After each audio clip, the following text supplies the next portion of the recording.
Welcome back in our programme and doctor sahib ਸਾਨੂੰ ਤੁਸੀਂ discuss ਕਰ ਰਹੇ ਸੀ ਇਤਿਹਾਸਕ ਹਾਂਜੀ 1886 ਦੇ ਵਿੱਚ ਲਾਹੌਰ ਤੋਂ ਖਾਲਸਾ ਅਖਬਾਰ ਛਪਣਾ ਸ਼ੁਰੂ ਹੋਇਆ ਪੱਥਰ ਦੇ ਛਾਪੇ ਤੇ ਜੀ ਜਿਸ ਦੇ ਐਡੀਟਰ ਪ੍ਰੋਫੈਸਰ ਗੁਰਮੁਖ ਸਿੰਘ ਭਾਈ ਦਿੱਤ ਸਿੰਘ ਇਹ ਸਨ ਜੀ ਅੱਜ ਜਦੋਂ ਅਸੀਂ ਪ੍ਰਿੰਟਿੰਗ ਪ੍ਰੈਸ ਦੇਖਦੇ ਹਾਂ ਔਰ ਇੱਕਦਮ ਅਸੀਂ ਉਹਦੀਆਂ ਈਵਨ ਪ੍ਰਿੰਟ ਕਰਦੇ ਹਾਂ ਕਾਪੀਆਂ ਜੀ ਤੇ ਕਦੇ ਇਮੇਜਿਨ ਕਰੋ ਕਿ ਅੱਜ ਤੋਂ ਕਿੰਨੇ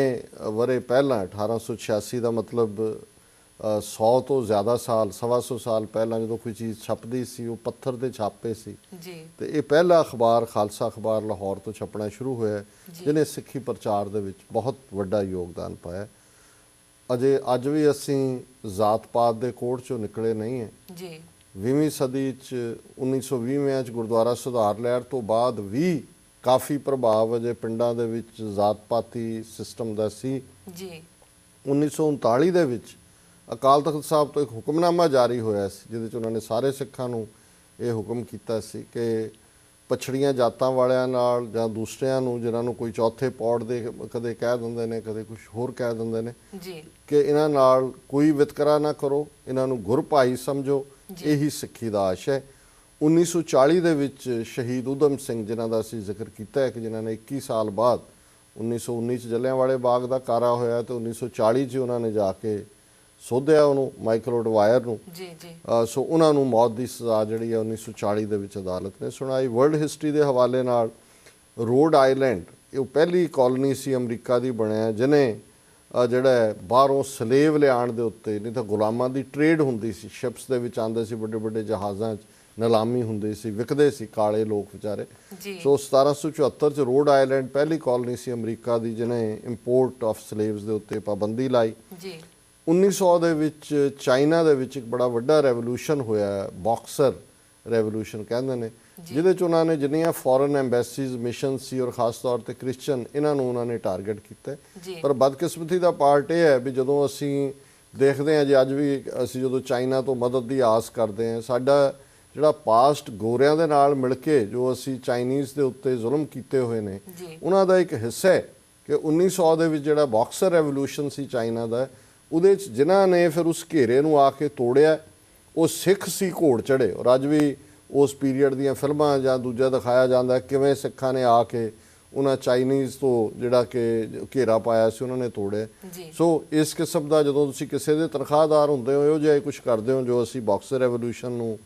ਫੇਲ ਕਰਨ ਦੇ ਲਈ ਕੀਤਾ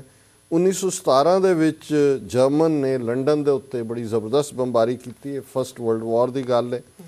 1966 ਦੇ ਵਿੱਚ ਇੱਕ ਫੈਸਲਾ ਅਮਰੀਕਨ ਸੁਪਰੀਮ ਕੋਰਟ ਨੇ ਦਿੱਤਾ Miranda versus state of Arizona ਜਿਹਦੇ 'ਚ ਉਹਨਾਂ ਨੇ ਕਿਹਾ ਕਿ ਵੀ ਜਦੋਂ ਵੀ ਕਿਸੇ ਨੂੰ ਫੜਿਆ ਜਾਂਦਾ ਹੈ ਤੇ ਸਭ ਤੋਂ ਪਹਿਲਾਂ ਉਹਨੂੰ ਦੱਸਿਆ ਜਾਏ ਵੀ ਉਹਦੇ ਰਾਈਟਸ ਕੀ ਨੇ ਸੋ ਅੱਜ ਜਦੋਂ ਪੁਲਿਸ ਕਿਸੇ ਨੂੰ ਗ੍ਰਿਫਤਾਰ ਕਰਦੇ ਉਹਨੂੰ ਕਹਿੰਦੀ ਹੈ ਵੀ ਤੇਰੇ ਇਹ ਰਾਈਟ ਨੇ ਤੂੰ ਵਕੀਲ ਕਰ ਸਕਦਾ ਹੈ ਤੂੰ ਚੁੱਪ ਰਹਿ ਸਕਦਾ ਹੈ ਆਹ ਹੈ ਉਹ ਹੈ ਸੋ ਇਹ 1966 ਸੁਪਰੀਮ ਕੋਰਟ ਦਾ ਫੈਸਲਾ ਸੀ 1967 ਦੇ ਵਿੱਚ ਪਹਿਲਾ ਬਲੈਕ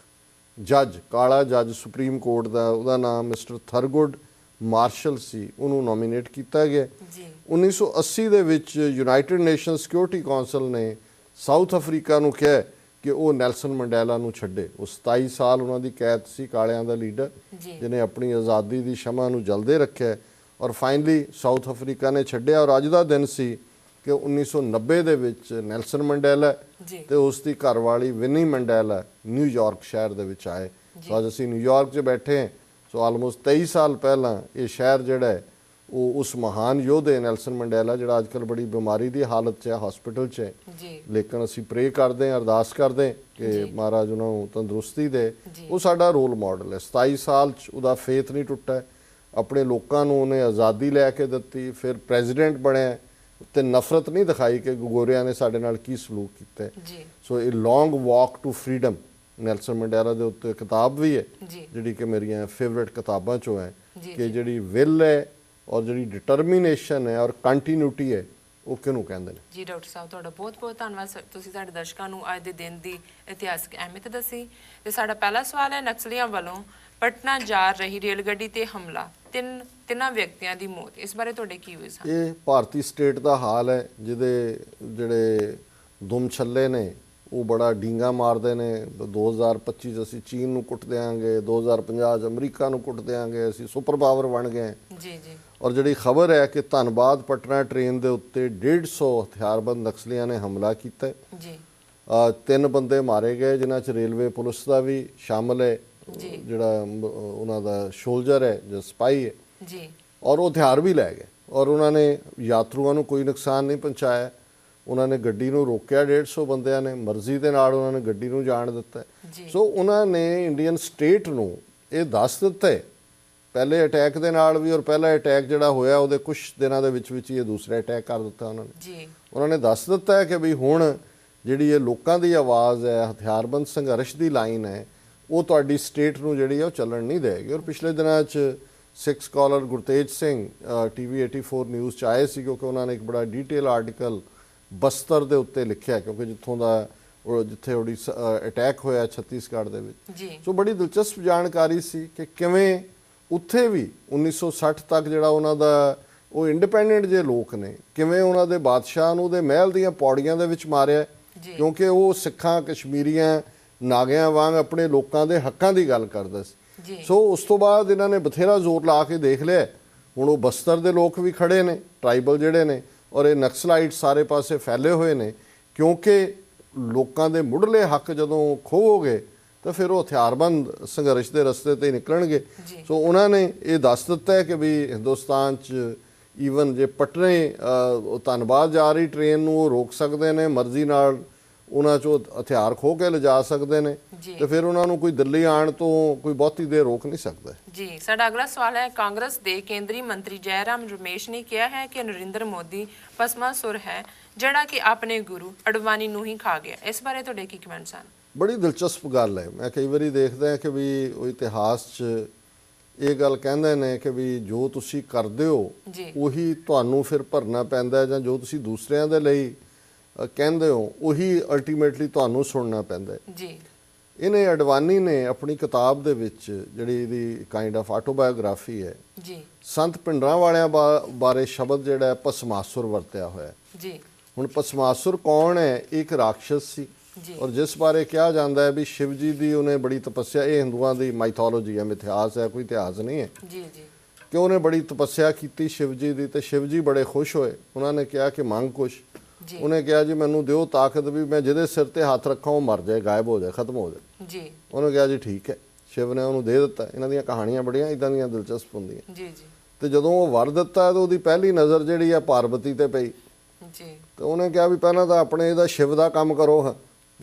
ਤੇ ਉਹ ਜਿਉਂ ਹੀ ਸ਼ਿਵ ਜੀ ਵੱਲ ਜਾਣ ਲੱਗਾ ਕਿ ਵੀ ਇਹ ਮਰੇਗਾ ਤੇ ਪਾਰਵਤੀ ਮੇਰੀ ਹੈ ਜੀ,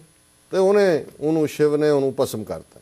ਹੁਣ ਇਹਦੇ ਤੋਂ ਇਹ ਫਰੇਜ਼, ਜਦੋਂ ਉਹਨੇ ਪਿੰਡਾਂ ਵਾਲਿਆਂ ਨੂੰ ਭਸਮਾਸੁਰ ਕਿਹਾ, ਤੇ ਅਡਵਾਨੀ ਨੇ ਇਹ ਸਾਬਤ ਕਰਨ ਦਾ ਯਤਨ ਕੀਤਾ ਕਿ ਜੀ ਇੰਦਰਾ ਕਾਂਗਰਸ ਨੇ ਉਹਨਾਂ ਨੂੰ ਖੜਾ ਕੀਤਾ ਸੀ, ਤੇ ਜਦੋਂ ਅਲਟੀਮੇਟਲੀ ਉਹ ਉਹਨਾਂ ਨੂੰ ਮਾਰਨ ਆਏ ਜਾਂ ਉਹਨਾਂ ਦੀ ਗੱਲ ਚੋਂ ਨਿਕਲ ਗਏ ਤਾਂ ਉਹਨਾਂ ਦਾ ਖਾਤਮਾ ਕਰ ਦਿੱਤਾ। ਹੁਣ ਜਿਹੜਾ ਇਹ ਜੈਰਾਮ ਰਮੇਸ਼ ਹੈ, ਇਹ ਵਜ਼ੀਰ ਹੈ ਜੀ ਕੈਬਨਿਟ ਦੇ ਵਿੱਚ ਮਨਮੋਹਨ ਸਿੰਘ ਦੀ ਜੀ, ਔਰ ਉਹਦੇ 'ਚ ਉਹਨੇ, ਔਰ ਉਹਨਾਂ ਦਾ ਸਟ੍ਰੈਟੇਜਿਸਟ ਵੀ ਹੈ, ਉਹਦੇ 'ਚ ਉਹਨੇ ਇਹ ਕਿਹਾ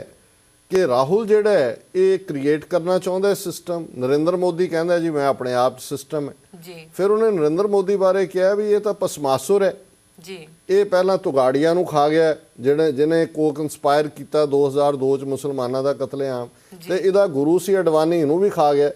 ਕਿ ਉਹਨੂੰ ਪਾਸੇ ਕਰਕੇ ਆਪ ਹੁਣ ਪ੍ਰਾਈਮ ਮਿਨਿਸਟਰ ਬਣਨਾ ਚਾਹੁੰਦਾ। ਤੇ ਉਹਨੇ ਇਹ ਕਹਿ ਕੇ, ਮੈਂ ਸਮਝਦਾ ਹਾਂ ਵੀ ਜਿਹੜੀ ਅਡਵਾਨੀ ਨੇ ਨਾਜਾਇਜ਼ ਸੰਤ ਭਿੰਡਰਾਂਵਾਲਿਆਂ ਦੇ ਲਈ ਸ਼ਬਦ ਔਰ ਬੜਾ ਬੋਸਟ ਕੀਤਾ ਸੀ ਜੀ, ਮੇਰੇ ਕਹਿਣ ਤੇ ਇੰਦਰਾ ਗਾਂਧੀ ਨੇ ਹਮਲਾ ਕੀਤਾ ਜੀ। ਸੋ ਸੰਤ ਤਾਂ ਆਪਣਾ ਗਲੋਰੀਅਸ ਰੋਲ ਨਿਭਾ ਗਏ, ਪਰ ਅੱਜ ਉਹਦੇ ਲਈ ਉਹ ਸ਼ਬਦ ਭਸਮਾਸੁਰ ਜਿਹੜਾ ਉਹ ਕਾਂਗਰਸ ਦਾ ਵਜ਼ੀਰ ਇਸਤੇਮਾਲ ਕਰ ਰਿਹਾ ਹੈ ਕਿ ਭਾਈ ਜਿਵੇਂ ਉਹਨੂੰ ਹਜਮ ਕਰ ਗਿਆ ਸੀ ਭਸਮਾਸੁਰ ਜਿਹੜਾ, ਇਵੇਂ ਹੀ ਨਰਿੰਦਰ ਮੋਦੀ ਨੇ ਅਡਵਾਨੀ ਨੂੰ ਹਜਮ ਕਰ ਲਿਆ। ਸੋ ਅਸੀਂ ਸਮਝਦੇ ਹਾਂ ਵੀ ਇਹ ਅਜੀਬ ਕੋਇਨਸੀਡੈਂਸ ਹੈ ਕਿ ਜਿਹੜਾ ਸ਼ਬਦ ਇਹਨੇ ਕੋਇਨ ਤਾਂ ਨਹੀਂ ਕੀਤਾ ਪਰ ਕੱਢ ਕੇ ਲਿਆਂਦਾ ਬਾਹਰ, ਅਲਟੀਮੇਟਲੀ ਇਹ ਆਪ ਹੀ ਜਿਹੜਾ ਉਸ ਦਾ ਸ਼ਿਕਾਰ ਹੋਇਆ ਜੀ। ਡਾਕਟਰ ਸਾਹਿਬ ਤੁਹਾਡਾ ਬਹੁਤ ਬਹੁਤ ਧੰਨਵਾਦ ਸਾਡੇ ਸਵਾਲ ਦੇ ਜਵਾਬਾਂ ਦਾ। ਤੇ ਹੁਣ ਸਾਡੇ ਦਰਸ਼ਕਾਂ ਨੂੰ ਦੱਸੋ ਅੱਜ ਦਾ ਵਿਚਾਰ। ਦੇਖੋ ਇਹ ਦਿਨ ਚੱਲ ਰਹੇ ਨੇ, ਗੁਰੂ ਅਰਜਨ ਸਾਹਿਬ ਲਾਹੌਰ ਦੇ ਵਿੱਚ ਜਿਹੜੀ ਚੰਦੂ ਦੀ ਹਵੇਲੀ ਹੈ ਉਸ ਦੇ ਵਿੱਚ ਰੱਖ ਕੇ ਉਹਨਾਂ ਦੇ ਉੱਤੇ ਭਾਰੀ ਤਸ਼ੱਦਦ ਕੀਤਾ ਜਾ ਰਿਹਾ ਹੈ। ਜਿਵੇਂ ਪਹਿਲਾਂ ਦੱਸਿਆ ਕਿ ਤੱਤੀ ਤਵੀ ਤੇ ਬਿਠਾਉਣਾ, ਦੇਗ 'ਚ ਉਬਾਲਣਾ, ਰੇਤ ਪਾਣੀ, ਤੇ ਅਖੀਰ ਉਹਨਾਂ ਦੇ ਪਵਿੱਤਰ ਸਰੀਰ ਨੂੰ ਦਰਿਆ ਰਾਵੀ ਦੇ ਵਿੱਚ ਜਿਹੜਾ ਹੈ ਉਹ ਜਲ ਪ੍ਰਵਾਹ ਕਰਨਾ, ਜਾਂ ਕਿਹਾ ਗੁਰੂ ਅਰਜਨ ਦਰਿਆਏ ਨਹੀਂ ਬੋੜਿਓ ਸੁੱਟਣਾ ਰਾਦਰ। ਜੀ ਗੁਰੂ ਅਰਜਨ ਸਾਹਿਬ ਉਹ ਸਾਰੀ ਜਿਹੜੀ 3-4 ਦਿਨ ਦੀ ਉਹ ਸਾਰੀ ਸਥਿਤੀ ਚੱਲ ਰਹੀ ਹੈ, ਉਸ ਦੇ ਵਿੱਚ ਵਾਹਿਗੁਰੂ ਦੇ ਪਿਆਰ 'ਚ ਟਿਕੇ ਹੋਏ ਨੇ, ਜੀ ਉਸ ਆਨੰਦ ਦੇ ਵਿੱਚ ਨੇ। ਔਰ ਆਪਣੇ ਪਿਤਾ ਚੌਥੇ ਪਾਤਸ਼ਾਹ ਗੁਰੂ ਰਾਮਦਾਸ ਜੀ ਦਾ ਇਹ ਸ਼ਬਦ ਜਿਹੜਾ ਅਕਸਰ ਇਸ ਸ਼ਹੀਦੀ ਦੇ ਮੌਕੇ ਦੇ ਉੱਤੇ ਵੈਰਾਗ ਦੇ ਨਾਲ ਸੰਗਤਾਂ ਪੜ੍ਹਦੀਆਂ ਨੇ, ਜੀ ਕਿਉਂਕਿ ਉਸ ਅਵਸਥਾ ਨੂੰ ਵੀ ਉਹ ਬਿਆਨ ਕਰਦਾ ਹੈ ਕਿ ਜਿੱਥੇ ਉਹ ਪਰਖ ਸੀ ਅਧਿਆਤਮ ਦੀ ਦੁਨੀਆ ਦੀ, ਔਰ ਗੁਰੂ ਅਰਜਨ ਸਾਹਿਬ ਕਿਵੇਂ ਉਸ ਦੇ ਵਿੱਚ ਪੂਰੇ ਉਤਰਦੇ ਨੇ। ਜੀ ਔਰ ਗੁਰੂ ਰਾਮਦਾਸ ਜੀ ਦਾ ਇਹ ਸ਼ਬਦ ਹੈ ਕਿ ਕੋਈ ਆਣ ਮਿਲਾਵੇ ਮੇਰਾ ਪ੍ਰੀਤਮ ਪਿਆਰਾ, ਹੋਂ ਤਿਸ ਪੈ ਆਪ ਬਿਚਾਈ, ਦਰਸ਼ਨ ਹਰ ਦੇਖਨ ਕੇ ਤਾਈ, ਕਿਰਪਾ ਕਰੇ ਤਾਂ ਸਤਿਗੁਰ ਮੇਲੇ, ਹਰ ਹਰ ਨਾਮ ਧਿਆਈ, ਜੇ ਸੁਖ ਦੇ ਤਾਂ ਤੁਝੇ ਆਰਾਧੀ, ਦੁਖ ਵੀ ਤੁਝੇ ਧਿਆਈ, ਜੇ ਭੁਖ ਦੇ ਤਾਂ ਇਤ ਹੀ ਰਾਜਾਂ, ਦੁਖ ਵਿੱਚ ਸੂਖ ਮਨਾਈ, ਤਨ ਮਨ ਕਾਟ ਕਾਟ ਸਭ ਅਰਪੀ, ਵਿੱਚ ਅਗਨੀ ਆਪ ਜਲਾਈ, ਪੱਖਾ ਫੇਰੀ ਪਾਣੀ ਢੋਆਂ, ਜੋ ਦੇਵੈ ਸੋ ਖਾਈ, ਨਾਨਕ ਗਰੀਬ ਟਹਿ ਪਿਆ ਦੁਆਰੇ, ਹਰ ਮੇਲ ਲਿਹੋ ਵਡਿਆਈ। ਜੀ ਕਿ ਜੇ ਮੈਨੂੰ ਆਪਣਾ ਕੋਈ ਪਿਆਰੇ ਨਾਲ ਮਿਲਾ ਦੇ, ਉਸ ਤੋਂ ਮੈਂ ਆਪਣਾ ਆਪ ਵੇਚਦੇ ਹਾਂ, ਤੇ ਜੇ ਉਸ ਵੇਚਣ ਦੇ ਲਈ ਮੈਨੂੰ ਆਪਣਾ ਤਨ ਮਨ ਕੱਟ ਕੇ ਅੱਗ ਦੇ ਵਿੱਚ ਵੀ ਸਾੜਨਾ ਪੈਂਦਾ ਹੈ, ਪੱਖਾ ਫੇਰਨਾ ਪੈਂਦਾ ਹੈ, ਪਾਣੀ ਢੋਣਾ ਪੈਂਦਾ ਹੈ, ਭੁੱਖੇ ਰਹਿਣਾ ਪੈਂਦਾ ਹੈ, ਜੀ ਫਿਰ ਵੀ ਮੈਂ ਆਪਣੇ ਪਿਆਰੇ ਨੂੰ ਮਿਲਣ ਦੀ ਤਾਂਘ ਦੇ ਵਿੱਚ, ਉਸ ਪਿਆਰੇ ਦੇ ਮਿਲਾਪ ਦੇ ਲਈ ਇਸ ਸਭ ਨੂੰ ਖਿੜੇ ਮੱਥੇ ਕਬੂਲ ਕਰਾਂ, ਤੇ ਮੈਂ ਗਰੀਬ ਉਸ ਨਿਰੰਕਾਰ ਦੇ ਦਰ ਤੇ ਡੱਠਾਂ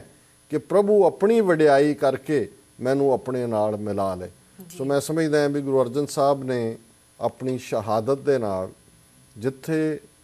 ਸਮੁੱਚੀ ਉਮਤ ਦੇ, ਆਪਣੀ ਉਮਤ ਦੇ ਲਈ, ਕੁੱਲ ਸੰਸਾਰ ਦੇ ਲਈ ਸੱਚ ਹੱਕ ਇਨਸਾਫ ਕੀ ਹੈ, ਔਰ ਉਸ ਦੇ ਲਈ ਕਿਵੇਂ ਪੂਰੀਆਂ ਕਰਕੇ ਸ਼ਹੀਦ ਹੋਣਾ ਇਹ ਰੱਬ ਦੇ ਬੰਦਿਆਂ ਦੇ ਹਿੱਸੇ ਆਉਂਦਾ ਹੈ, ਇਸ ਨੂੰ ਸਾਬਤ ਕੀਤਾ। ਉੱਥੇ ਨਾਲ ਹੀ ਜਿਹੜੀ ਅਧਿਆਤਮ ਦੀ ਦੁਨੀਆ ਹੈ, ਉਸ ਦੇ ਵਿੱਚ ਜੋ ਉਚਾਈ ਉਹਨਾਂ ਨੇ ਹਾਸਲ ਕੀਤੀ, ਉਹ ਆਪਣੇ ਆਪ ਦੇ ਵਿੱਚ ਜਿਹੜਾ ਸਾਡੇ ਲਈ ਪ੍ਰੇਰਨਾਦਾਇਕ ਹੈ। ਦੁਨੀਆ ਦੇ ਇਤਿਹਾਸ ਦਾ ਇੱਕ ਬੜਾ ਯੂਨੀਕ ਵਾਕਿਆ ਹੈ। ਔਰ ਗੁਰੂ ਅਰਜਨ ਵਿਟੋਂ ਕੁਰਬਾਨੀ, ਗੁਰੂ ਅਰਜਨ ਸਾਹਿਬ ਤੋਂ ਅਸੀਂ ਬਲਿਹਾਰ ਹੈ, ਗੁਰੂ ਅਰਜਨ ਸਾਹਿਬ ਤੋਂ ਕੁਰਬਾਨ ਹੈ, ਜੀ ਉਹਨਾਂ ਤੋਂ ਸਦ ਬਲਿਹਾਰ ਹੈ। ਜੀ ਡਾਕਟਰ ਸਾਹਿਬ ਤੁਹਾਡਾ ਬਹੁਤ ਬਹੁਤ ਧੰਨਵਾਦ, ਤੁਸੀਂ ਅੱਜ ਦਾ ਵਿਚਾਰ ਸਾਡੇ ਦਰਸ਼ਕਾਂ ਨਾਲ ਸਾਂਝਾ ਕੀਤਾ। ਤੇ ਹੁਣ ਇੱਥੇ ਲੈਣੇ ਆ ਅਸੀਂ ਆਪਣੇ ਦਰਸ਼ਕਾਂ ਕੋਲੋਂ ਇਜਾਜ਼ਤ। ਵੀਰ ਸਾਡੇ ਪ੍ਰੋਗਰਾਮ ਦਾ ਸਮਾਂ ਇੱਥੇ ਸਮਾਪਤ ਹੁੰਦਾ ਹੈ। ਤੁਸੀਂ ਆਪਣੀ ਰਾਏ ਤੇ ਸੁਝਾਅ ਸਾਨੂੰ ਭੇਜਣਾ ਨਾ ਭੁੱਲਣਾ ਸਾਡੇ ਇਸ ਪਤੇ ਤੇ sos@tv84.tv ਤੇ। ਅਸੀਂ ਆਪਣਾ ਪ੍ਰੋਗਰਾਮ ਲੈ ਕੇ ਫਿਰ ਦੁਬਾਰਾ ਹਾਜ਼ਰ ਹੋਵਾਂਗੇ। ਤਦ ਤੱਕ ਲਈ ਸਾਨੂੰ ਆਗਿਆ ਦਿਓ। ਵਾਹਿਗੁਰੂ ਜੀ ਕਾ ਖਾਲਸਾ, ਵਾਹਿਗੁਰੂ ਜੀ ਕੀ ਫਤਿਹ।